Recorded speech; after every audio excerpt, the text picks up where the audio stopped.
டா என்ன எப்பவுமே கேட்டாலே கொடுக்காது, இன்னைக்கு கேட்காமலே கொடுக்குது. ஒருவேளை விஷம் கலந்துருச்சா? அண்ணா உன்னோட டிஷர்ட்லாம் நானே துவச்சி அயன் பண்ணிட்டேன், போய் உன்னோட கபல்ல மாட்டிடுறேன். என்னமோ நடக்க போகுது. என்ன நடக்க போகுதுன்னு தெரில, ஆனா என்னமோ நடக்க போகுது. தண்ணி தானே, இரு நடத்திட்டு வரேன்.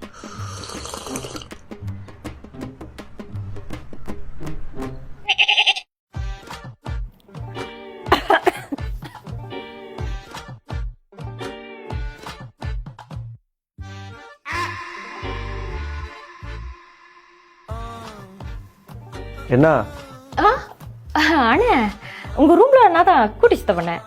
ஃப்ரெண்டெல்லாம் எங்கேயோ போயிருக்கேன்னு சொன்னாங்க. அண்ணா கொஞ்ச நேரம் கார் கிடைக்குமா? நான் அப்பவே நினைச்சேன்